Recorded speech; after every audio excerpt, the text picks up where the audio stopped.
Nancy and Louis, they deserve another round of applause.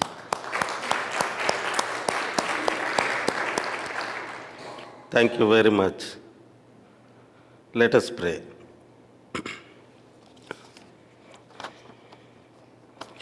May the words of my mouth and the meditations of all our hearts be acceptable in thy sight, O Lord, our rock and our Redeemer.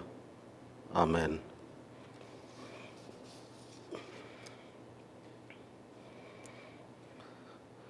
Well, my dear friends, in our meditations of Ephesians, we are here at chapter 6, verses 10 through 20.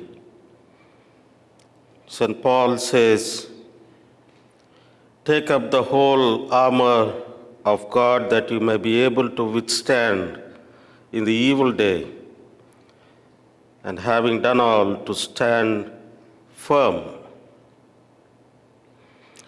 In other words, Ephesians chapter 6, verses 10 through 20 is like a call to worship, like superheroes, right? Like superheroes. Most of us have a favorite superhero, right? Do we have any?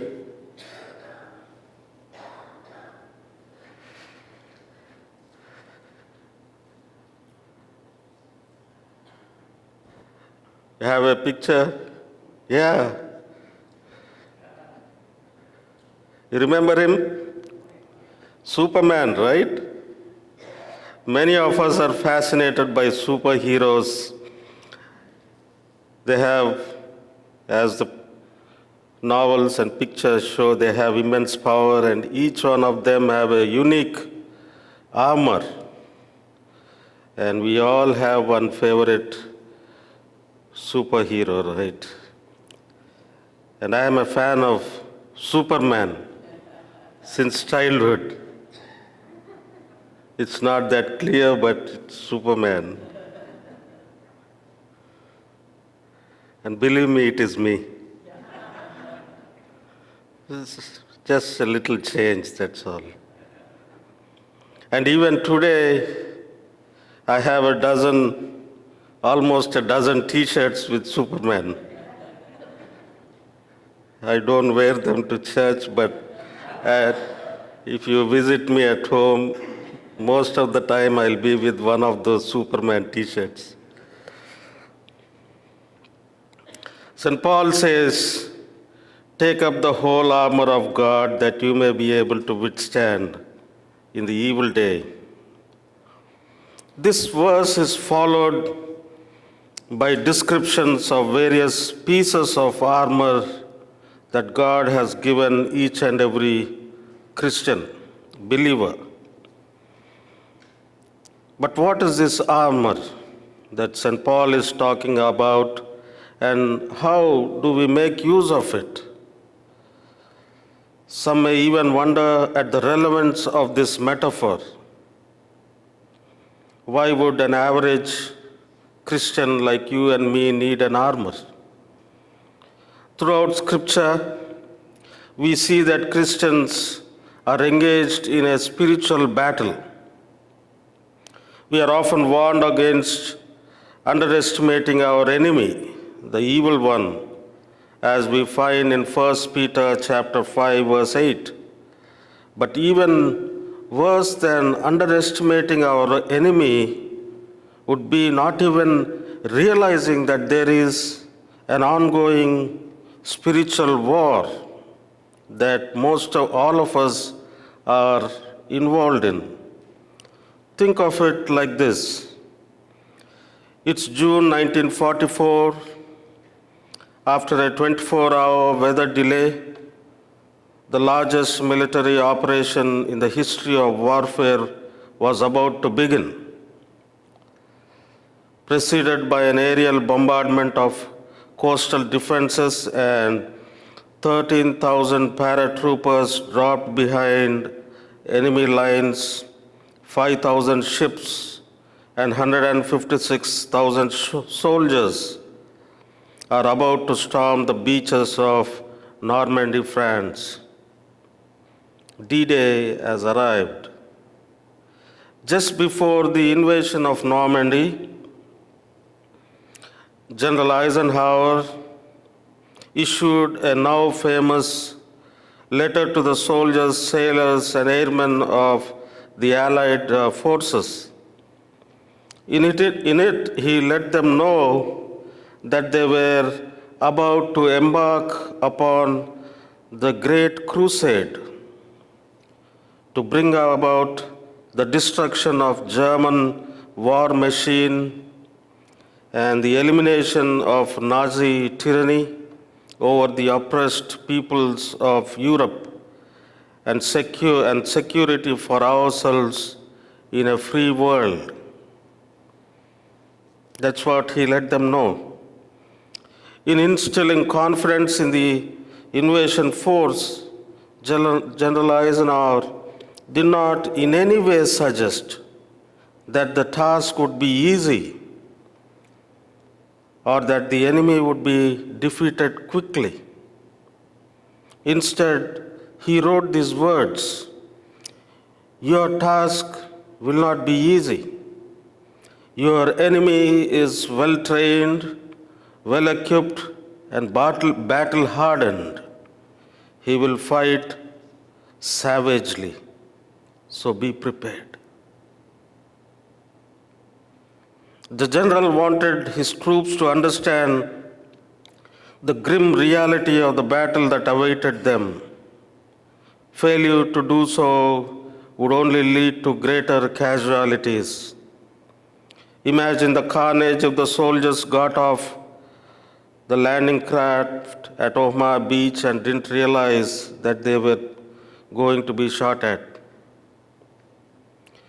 But that is how it often is regarding our spiritual enemy also in our day-to-day lives. Most Christians do not give much thought to the reality of our spiritual enemy and neglect taking up the whole armor of God. That's why St. Paul is preparing Christians then and now, both you and me, to be prepared, to be equipped with this whole armor of God in fighting the darker forces in the spiritual realm. Some feel uncertain about statements about spiritual warfare or about evil in the world. In today's world, several eyebrows raise at the thought of evil at work in our world, but this is only because we have in mind a caricature of the evil one or Satan that we usually use. But Scripture makes it clear that evil is very real and that is always working against God and God's kingdom. Jesus refers to this evil one as the ruler of this world. In 2 Corinthians chapter 4, we hear that he is called the God of this world, who blinds the minds of unbelievers and keeps them from seeing the light of the gospel.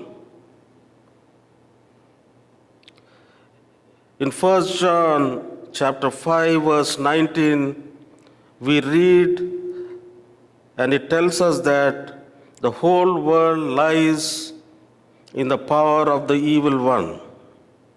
Scripture tells us that the evil one lays snares for believers and attempts to lead them astray from a sincere and pure devotion to Christ and to Christian values.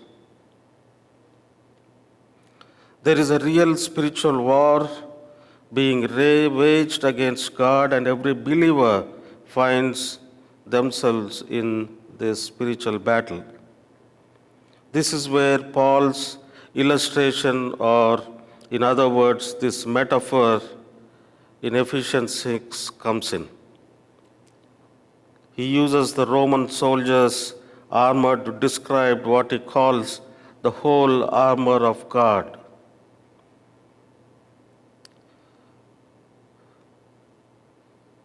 This whole letter to the Ephesians was written when St. Paul was in prison in Rome.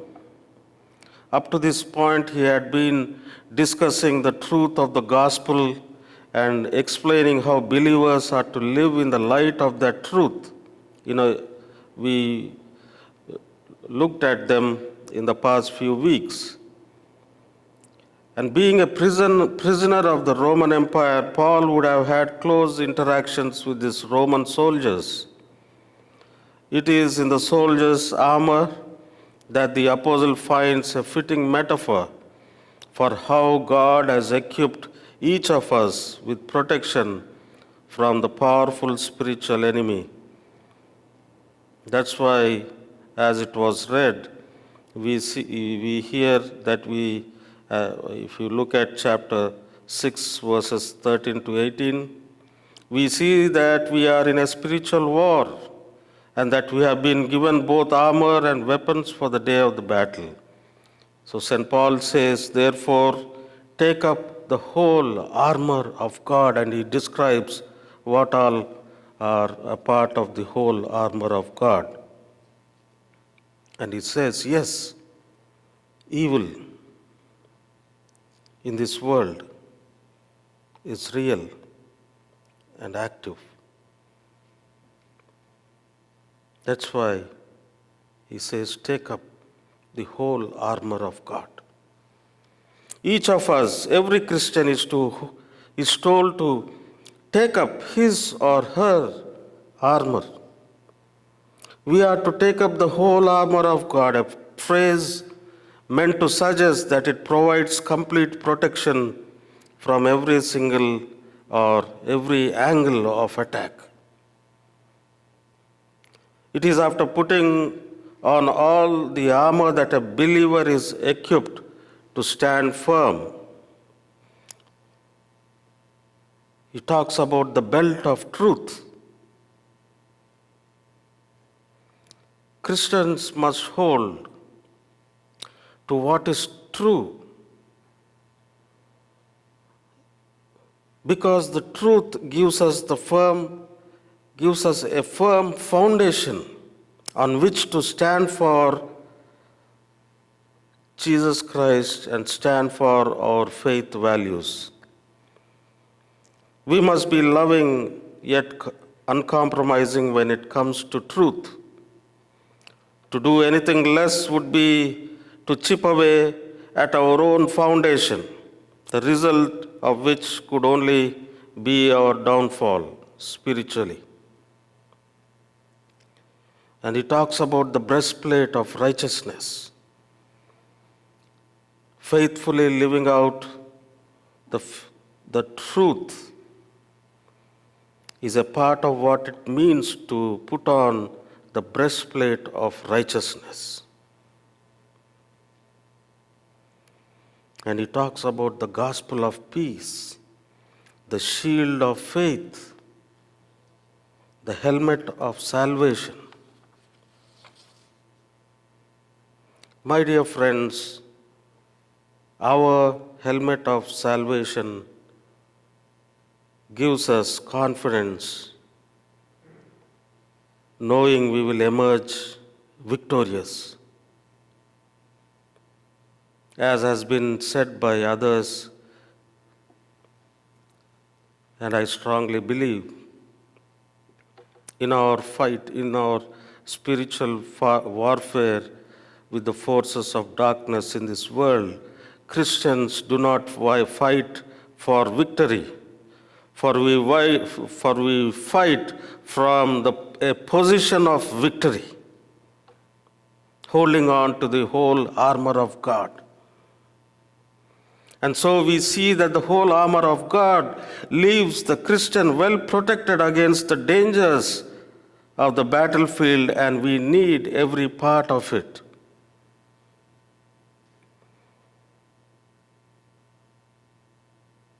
There is a dark power in the universe, one we all recognize. And if you're a Star Wars fan, you will readily understand what I'm talking about. The Star Wars movies have been made popular because we all sense the truth of the battle of good versus evil, light versus dark.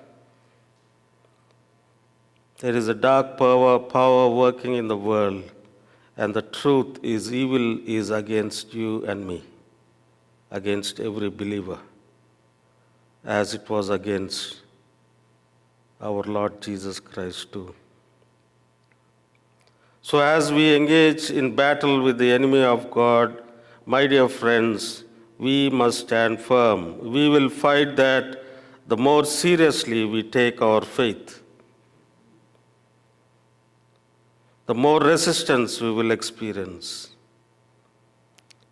The more we pursue our God, the more threatening we become to the powers of the evil, and they will fight back.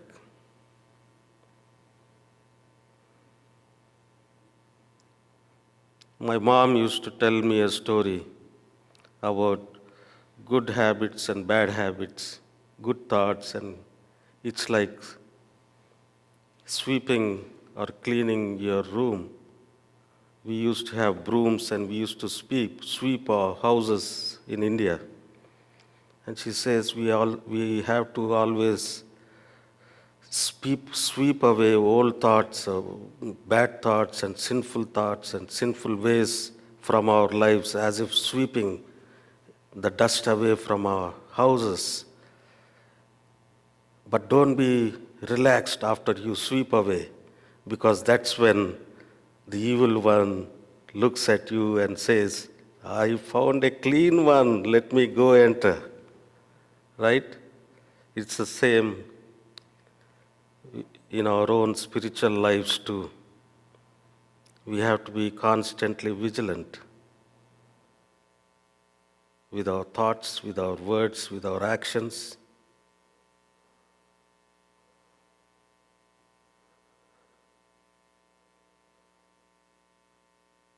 The more seriously we take our faith, the more resistance we will experience.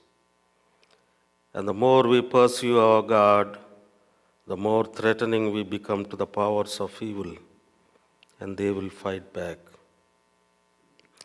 Therefore, my dear friends, cling to Jesus. That's what the gospel is. That's what the good news for us today to carry out from this holy sanctuary is to cling to Jesus, to submit ourselves then to God and resist the evil. As we read in James 4:7, resist the devil and the devil will flee away from you, right? That will be a point where you will be a superhero, a Superman, or a Batman, or a Spider-Man. There are many superheroes these days. Resist the devil and he will flee from you. James 4:7 reminds us. And be assured God will protect you.